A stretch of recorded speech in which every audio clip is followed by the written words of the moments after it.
It's always fun to create new and interesting stuff with Lego. Houses, vehicles, play scenes, you really can let your imagination run wild. But how about we take things to the next level? How about, instead of just creating a house, I create an underground world too, a survival camp, somewhere for your minifigures to escape to if there was ever a disastrous apocalypse. Well, that's exactly what I'm going to do. So let's dive on in and figure out exactly what we need to build in order to keep our minifigures safe and alive when the world comes to an end. First off, I have the ground level street.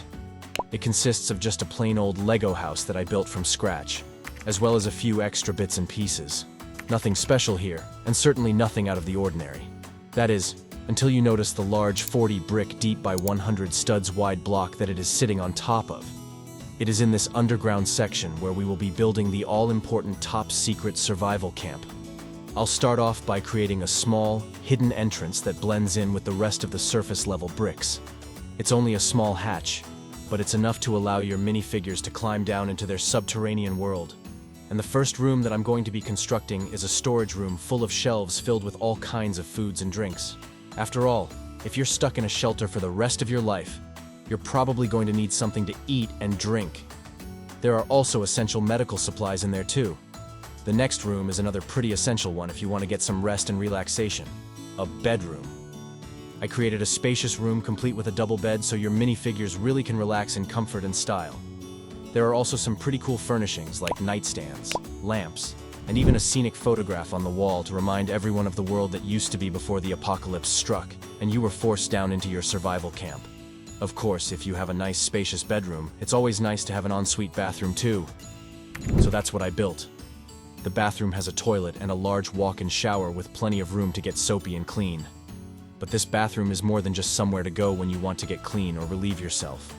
It also doubles as a walk-in wardrobe where there are all kinds of different outfits hung up, so your minifigures can weather out the apocalypse in style. But I'm not going to stop there. This first underground level still has plenty of room for expansion, so for the next section, I decided to build an indoor gardening room. This will allow the minifigures to grow their own food, so they have fresh things to eat. I started off by building planters that can be tended to. But when the time comes, there's plenty of room to attach plants that can grow and help make the apocalypse that little bit more bearable. It was also important to color this room, so it felt like I really was outside. Just because you're underground doesn't mean you can't enjoy the blue skies and sunshine. But there's one last essential room that I need to build, and that's the armory. After all, in the event of an apocalypse, you're probably going to have people trying to break into your shelter. That or zombies. Either way, my minifigures are going to need to have a way of protecting themselves, and that's where this room comes in handy. Stocked with weapons of all shapes and sizes, you can be sure that there's plenty to keep you safe when those outsiders or zombies come knocking. So that's it for the essential rooms, but what is there for your minifigures to do down there for fun? Well, nothing yet. So let's start putting in some entertainment to keep everyone occupied while the apocalypse is going on outside. Let's start with something that all good survival camps need. A movie theater. Okay, maybe they don't need it, but still, your minifigures are going to need somewhere to go to watch movies. I made sure to build some comfortable seats that recline so the minifigures really can watch the latest blockbusters in comfort. There's ever a giant flat screen made from 2x4 flat pieces and a popcorn machine. So what else do I need to include for my minifigure apocalypse survival camp? Well, I'm going to move down onto the second level, down to construct a gym. Because your minifigures are going to need something to do to keep physically fit. So I build 2 climbing walls, complete with colorful rocks to hang on to, as well as a treadmill and a weightlifting station. What more could you want in a survival camp? Also, this is by far the biggest room so far, and certainly one that any apocalypse person would live. But when your minifigures are done working out and getting themselves into a sweat, I decided to add a hot tub room. This has a nice-sized tub full of water made from studs, as well as plenty of palm trees and tropical plants around to really give it that warm and relaxed vibe. I know exactly what my minifigures need, and I made sure that there was plenty of was for them to relax after a hard and strenuous workout. This hot tub room was the perfect solution. Up next, I'm going to put together a games room. And because this one contains so many different arcade games, it's going to be a pretty expansive room. There are driving simulators, first-person shooters, and even a dancing game to help get the blood pumping. And just because I can, I'm also going to put in a 10-pin bowling alley in there too, to add an extra bit of fun and entertainment to this arcade games room. The next room I'm going to make to help my minifigures get through this apocalypse is a kitchen, because they're going to need somewhere to cook. So that's exactly what I did. This large kitchen has food storage in there, as well as a fridge, a stove, and even a blender. But the best part about this room is that it comes with an AI robot that prepares meals for you. No complaining, no burned or undercooked food, just perfection, every time. I was thinking about what I could include next, and I thought that if you are stuck in your survival shelter for who knows how long, possibly forever, then you're probably going to want something to read. So I decided to treat my minifigures to their own large library with a massive collection of books.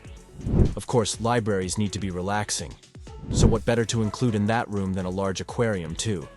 That way, my minifigures can read their books in peace while watching the various sea life creatures swimming around in peace.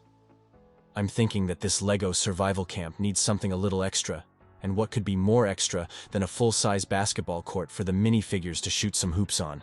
This is a huge room with 2 basketball nets at either side, as well as a massive scoreboard and even a rack to keep all of the balls neatly tidied away.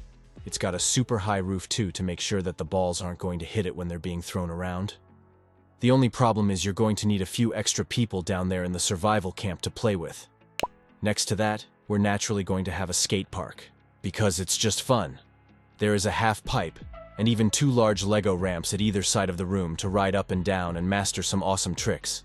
But you don't just have to skate. You can stick your minifigures on a bike or even skates to help them navigate around this fun and obstacle-filled room. You just have to be careful if you want to avoid any broken bricks. So, that's physical stimulation covered. What about if you want to rock out and make some music? Well, there's no better way to do that than for me to construct a recording studio for my minifigures. Because that's what all good survival camps need, right? In the studio, there is room for a piano, a drum kit, and all kinds of guitars. So if the minifigures ever make it out of the shelter, then they'll be ready to go on tour. But there is one final and very important room that needs constructing. And it is by far the biggest of the entire LEGO build. It is a large indoor swimming pool. But it's not just any indoor swimming pool. It's an Olympic-sized pool, complete with diving board and an awesome slide, so you have the option of working out and lane swimming or having fun and splashing around. Of course, as I always say, safety first. That's why I included a life jacket rack that can be used in case of any emergencies. And there you have it.